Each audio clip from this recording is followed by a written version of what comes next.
이라 썼겠냐마는 여러분들의 너그러운 이해를 부탁드립니다. 저는 어릴 적에 이혼하신 부모님 때문에 아빠랑 함께 엄마에 대한 정을 받지 못한 채 살았어요. 지금까지도 평생을 그렇게 살고 있으니 더 정확히 말하자면 엄마로부터 받은 사랑이나 정을 아예 기억하지 못하며 그 기분조차 모른다고 표현하는 게 더 정확하겠네요. 밥을 굶거나 옷도 입지 못하고 사는 등 궁핍하게 산 건 아니었지만 교사 생활을 했던 아버지는 저에 대해서 관심이 하나도 없으셨기 때문에 제가 뭘 필요로 하는지를 전혀 물어봐 주신 적이 없으셨고 어려서 뭐가 뭔지 알지 못했던 저는 필요한 것들, 내가 지니고 있어야 할 것들을 제대로 한번 사달라고 졸라본 적 없이 그냥 난 이렇게 없이 혹은 모자르게 사는 사람이구나 하면서 하루들을 버텼습니다.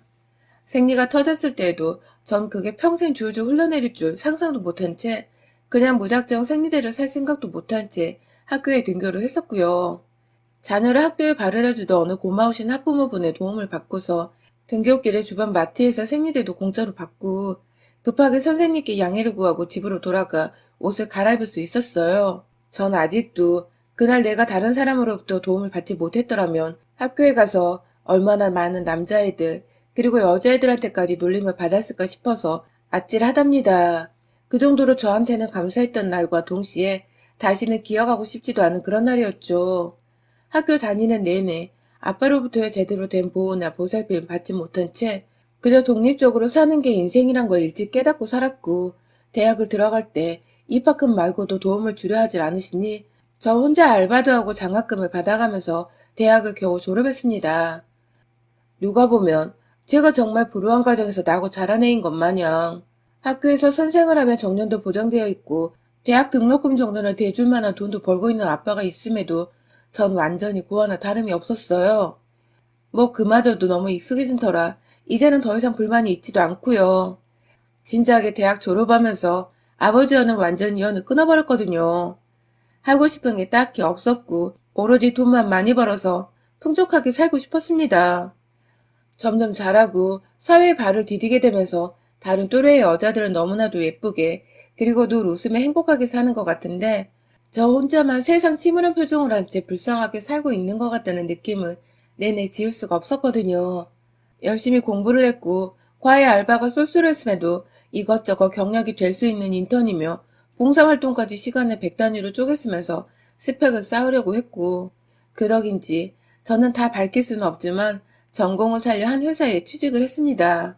제가 기대했던 만큼의 연봉을 받았고 그래서 남들은 상사 욕하며 회사 욕에 뭐해 아주 누구 15대는 재미로 살 때 전 뭐가 그리 재밌고 즐겁고 또 감사한지 회사에서 상사가 아무리 욕받이라고 욕을 해줘도 월급만 주면 다 너그럽게 용서가 된다는 마인드로 살았습니다. 태생이 돈을 쓰고 잘하지 못했던지라 돈을 제대로 쓸 줄도 몰랐고 그냥 월급 통장에 턱턱 넣어두는 게 전부였고 그렇게 살다가 딱 한 번 직장 동료의 주식 얘기에 홀려당 빠져서는 함께 주식에 돈 3천만 원을 꼬라박았다가 2천만 원의 수익을 얻기도 했었어요. 그 바람에 하지 말아야 할 짓을 해버렸죠. 주식 한 방으로 개고생하며 일해야 버는 돈을 쉽게 벌었던 생각에 수중에 있었던 돈의 3분의 2가량을 겁도 없이 쏟아 부어버렸고 결국 여러분들이 예상하시는 대로 그걸 다 홀라당 잃어버리고야 말았습니다.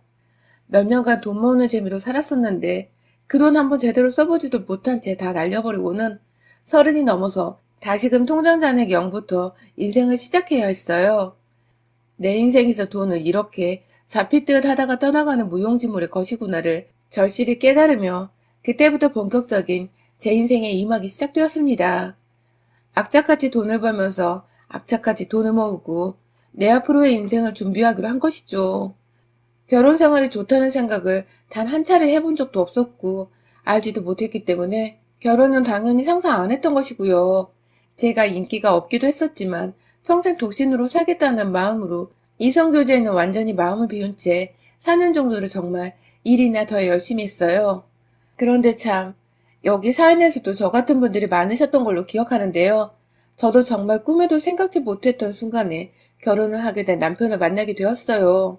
같은 부서의 상사가 사표를 내게 되면서 여러 동료들을 술자리에 초대했고 그 자리엔 저는 얼굴도 모르지만 상사와는 동료로서 오래도록 일을 했던 같은 회사의 직원분들도 여러 참석을 했었어요. 단순히 인사를 드리는 자리니까 딱히 어색하단 걸 모르겠어서 상사한테 지지하는 채 술을 주고받으며 허심탄회하게 직장 얘기를 하고, 그러다 퇴직 얘기가 나오며 자연스레 저도 술김에 혼자 살고 싶다는 둥, 그냥 인생이 너무 힘들었다는 등 별 하지 말아야 할 얘기까지 해버리고 말았는데, 그걸 저희 남편이란 사람은 변태도 아니고 그게 그렇게 매력적이었다며 그날 술자리에서 제 번호를 따간 겁니다.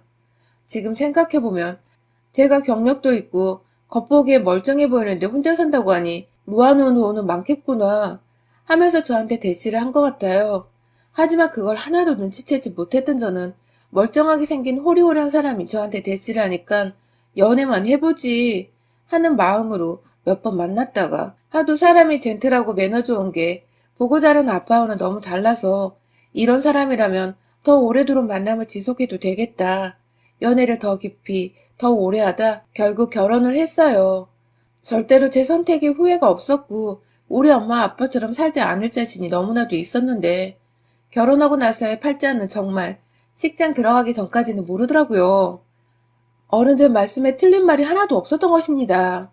사실 둘 다 바쁜 직장인이다 보니, 그리고 결혼 준비를 하면서 제가 부모님과는 완전히 연을 끊고 산다는 걸 알게 된 남편은 오히려 덤덤하게 그 사실을 받아들이면서 오히려 자신에게 가족으로 찾아봐줘서 고맙다는 다소 낯뜨거운 말도 따뜻하게 건네줬었는데요. 시부모님과도 저의 조건에 대해서 다 승낙을 받고서 환영만 받은 채 결혼을 했었습니다. 그런데 결혼을 하고 나서 보니 이건 뭐 승낙을 받았던 것이 아니라 결혼식 날 딱 그 하루만을 위해서 잠깐 화를 가라앉힌 척을 했었던 것입니다. 아니, 시부모님의 반대를 받고 있는 줄 알았으면 저도 이 결혼 안 했을 거예요. 내가 너무 소중한 저인데 굳이 날 싫어하고 반기지 않는 시부모가 있는 집으로 시집을 왜 가냐고요. 그냥 연애만 하며 살면 그뿐인데 말이죠. 하지만 남편은 뭐가 그리도 초조해서 저를 붙잡고 싶었던 건지 끝까지 이 사실을 숨겼었고, 시부모께서도 반대하는 며느리라면 끝까지 이 결혼을 반대했어야지 왜 그 사실을 끝까지 숨긴 채 누구보다 절 축복하고 환영하시며 며느리로 맞이하신 건지 정말 이해가 가질 않았어요. 식이 끝나자마자 너 같은 며느리 두기 싫었다 하면서 싹 변한 태도로 차갑게 저를 대하던 시어머니의 말씀은 특히 제 가슴에 제대로 배신감을 안겨주셨었죠. 그런데요, 이 모든 사기꾼 같은 행각에는 다 이유가 있었습니다. 그 이유로 간파하기까지는 2년 남짓한 시간이 좀 걸렸고요. 글쎄, 결혼을 하고 보니 세상 다정하고 멀쩡해서 좋은 점밖에 안 보였던 우리 남편에게 어마어마한 빚이 있었던 것입니다. 더 정확히 따지고 보면 시어머니가 노름으로 진 빚들이었는데, 시어머니나 시아버지나 경제활동을 전혀 하지 않고서 오로지 외동인 남편한테만 의존한 채 용돈을 받고 사셨던 분들이라 그 빚은 남편의 빚이나 다름이 없었던 것이죠.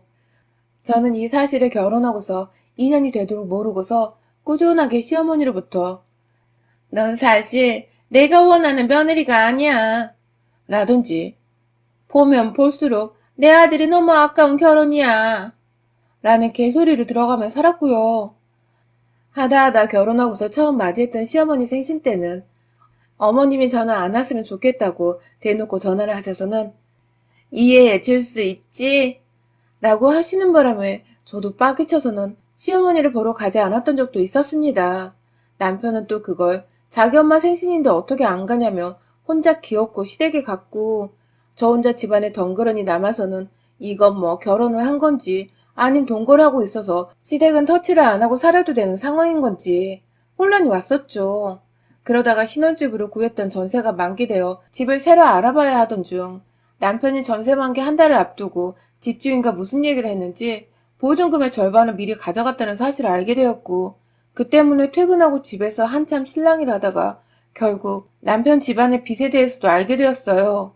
아무리 그래도 그 전세 보증금의 반 이상은 다 제 돈이었는데, 그마저도 청약에 당첨된 집이 있는데 아직 입주 기간이 아니라 임시로 살 전셋집을 구해야 된다고 해서 제가 일부러 나서서 전셋집을 구했던 건데, 엄연히 제 돈인데 그걸 멋대로 가져가서는 자기 집안 빚을 갚는데 보태다니. 이게 사기가 아니면 도대체 뭐가 사기냐고요. 정말 배신감이 이루 말할 수 없는 순간이었습니다. 그리고 또 분명히 자기가 진 빚을 남편이 제 돈을 통해서 갚아낸 것을 알고 있었을 텐데도 꾸준히 저를 싫어하고 탐탁치 않아 하면서 쓴소리 막말을 구분하지 못하고 뱉어냈던 시어머니에 대한 분노가 동시에 치솟아 올랐습니다. 무슨 자신감으로 그렇게 꾸준히 저를 싫어하셨나 싶어서 확 울분이 터지더라고요. 그때는 정말로 뒤도 안 돌아보고 내 돈 갚아내라며 갈라서면서 완전히 남남이 될 작정으로 전세 만기와 동시에 혼자 살 집을 구해서 집을 나갔어요. 혼자 변호사 사무실을 찾아가 소송 준비도 했고요. 그런데 이 무슨 운명의 장난인지 제가 얼마 지나지 않아 임신한 사실을 알게 되었어요. 이혼이고 뭐고 내 아이마저 나처럼 한부모 가정에서 자라게 할 수 없다는 부담감과 두려움이 동시에 몰려왔었죠. 결국 임신 사실을 남편에게 알렸고 남편은 그게 다 하늘이 주신 마지막 기회라며 잘못했다고 또 용서를 구하니까 저도 별 수 없이 받아들인 척을 하며 아이를 위해 다시 살림을 합쳤어요. 당연히 전세금을 다 돌려주겠다는 약속도 받아냈고요. 아이를 키워야 하니까 더더욱 돈 관리를 철저히 해야 한다며 남편에게 제대로 겁도 줬습니다. 또다시 이런 일이 있으면 아이고 뭐고 당신은 당신 집안 빚에다가 내 아이 양육비부터 양육권까지 나한테 넘겨줄 각오를 해야 할 거란 겁박도 하면서 말입니다. 그렇게 저희는 제가 임시로 구했던 그 원룸에서 남편과 다시 살림을 합쳤다가 또 원룸 계약이 만료된 후에는 도무지 모아놓은 돈이 없는데 전세를 구하긴 버거워 결국 피눈물을 무릅쓰고 시댁에 들어갔어요. 돈을 아끼기 위해서이기도 했고 내 돈 갚게 하기 위해서 채무자의 집으로 채권자인 제가 들어가기로 한 것입니다. 그렇게 저는 자연스레 시댁에서 살게 되면서 남편이 제 눈치가 보였는지 시어머니의 입을 완전히 틀어막아버린 덕분에 나름 불편은 했으나 참고 살만한 정도였고 아이를 낳은 후에는 저희가 회사를 가야 하니까 자연스레 시어머니께 부탁을 드리게 되었는데요. 그쯤부터 문제가 다시 시작되었어요. 시어머니와 저의 갈등 말입니다. 그간 남편 눈치를 보면서 저한테 제대로 말을 못 붙이고 계시던 시어머니는 사실 더 따지고 보면 아예 무시를 하시는 것이었거든요. 제가 퇴근하고 남편보다 먼저 들어가면 본체만체 하시면서 네 엄마 왔다 하면서 말도 제대로 못 알아듣는 아이를 거실에 혼자 내버려뒀다가 본인은 육아 퇴근을 외치며 절 한번 흘겨보시곤 방 안으로 들어가셨죠. 이런 적이 한두 번이 아니었어요. 이럴 거면 시어머니 말고 전문 어린이집에 맡기는 게 훨 나아서 제가 일부러 불시에 외근을 나갔다거나 반차를 쓰고서 집에 간 적도 있었는데 정말 한 번도 빼놓지를 않고 늘 방에서 자고 계시거나 혼자 부엌에서 소주를 마시고 계시기도 했어요. 그때마다 제 아이는 혼자 거실에서 위험천만한 리모컨을 입으로 빨고 있거나 모서리란 모서리는 죄다 손으로 쥐어만지며 벌러덩거리고 있었습니다. 그런데 좀 지나서는 급기야 양육비를 요구하시더군요. 아이 키우는데 돈 한 푼 쥐어주지도 않고서 애를 키우라 하냐면서 뭐 이런 천박한 년이 다 있냐고 저보고 아이 키울 자격이 없는 엄마라는 겁니다. 저한테 빌려간 돈을 아직 다 못 갚았다는 사실이 무색하리만큼 시어머니는 아이 양육을 핑계로 다달이 무려 150만 원의 돈을 요구하셨고 당연히 육아를 해주시니 일정의 돈을 드려야 하는 줄을 알고 있었지만 그간 시어머니가 저희 애한테 하셨던 행동들이며 게다가 저한테서 무단으로 돈을 빌려가셨음에도 불구하고 우리 사정 뻔히 아시면서 양육비로 150만 원이라니 정말 염치도 뭣도 없더군요. 친정엄마가 없는 게 이리도 슬픈 적은 처음이었습니다. 내가 내 이름으로 대출까지 받아서는 피땀 흘려 준비했던 내 돈 1억 가까이를 빚 갚는데 써놓고는 전셋집 구할 자신이 없어 기어코 시댁에 얹혀 사는 중인 아들 부부가 불쌍하지도 않은지 돈 150만 원 달라니 그게 무슨 얘 이름이냐 말입니다. 함께 사는 입장이라 싸울 수는 없고 어떻게든 대화를 통해 잘 풀어가 보고자 남편과 미리 상의를 한 끝에 주말을 맞아 시부모님과 대화를 했어요. 코로나로 어디 나갈 수도 없으니 그냥 차 한 잔 끓여놓고 함께 진득하게 얘기라도 좀 해보자는 마음이었습니다. 하지만 시어머니는 귀엽고 저한테 그러시더라고요. 기껏 분위기 잡고 앉아서는 한다는 말이 돈 못 준다는 말이야? 그럼 이 집에서 네가 짐 빼면 내가 없던 일로 해줄게. 라시더군요. 애를 놔두고 엄마 혼자 집을 나가라니 이 무슨 개망나니 같은 신박한 뻘소리인가요? 저보고 지금 집을 나가는 말씀이세요? 라고 어처구니가 없어 되물으니 시어머니께서는 다 들어 처먹고도 모른 척 발뺌하는 거 봐. 하면서 급기야 제 남편을 바라보며 저거 순 여우라고 얘는 자기한테 맡겨놓고 돈도 안 주고 부려먹으려만 한다며 그래서 자신이 이 결혼을 반대하지 않았냐며 기어코 결혼 반대했다는 얘기를 굳이 그 상황이 또 꺼내들어서는 제가 처음부터 못마땅했다는 말을 하는데 와 진짜 이건 뭐라 도대체 대꾸를 해야 할지 모르겠더군요. 계속 가만히 참고만 있었던 저의 전적인 잘못이었던 것이죠. 빌려간 돈도 저한테 함부로 하는 말들도 제대로 제 아이 돌봐주지 않는 것도 그때마다 화를 내고 문제 제기를 하면 그냥 넘어가면 안 되는 일이라는 것을 알려줬어야 했는데 그쯤 되니 저도 제 자신이 후회스러워 죽겠더라고요. 눈을 지그시 감았다 떴습니다. 제가 화날 때마다 한 번씩 참으려고 하는 의식 같은 것인데요. 옆에서 남편이 그걸 보더니 급기야 엄마 그만해 그만 좀 해 하며 대신 화를 내는데 제 성에는 하나도 차지 않았어요. 어머님 그래서 제 돈도 안 갚고 제 자식까지 저한테 떼어놓고 저를 혼자 이 집에서 내보내시겠다? 라고 반말을 섞고 되물었습니다. 다시금 제대로 어머님의 의중을 들어보자는 제 나름의 착한 척하는 선의이자 돈 없고 능력 없는 한 노인을 위한 배려였어요. 하지만 시어머니는 뭐? 내 보내시겠다? 이게 돈 몇 푼 빌려줬다고 위아래가 없나? 하면서 급기야 내 새끼를 향해 그러더라고요. 아이고 그래도 손주라고 데리고 살려 했는데 지 엄마 팔자는 못 따라가겠네.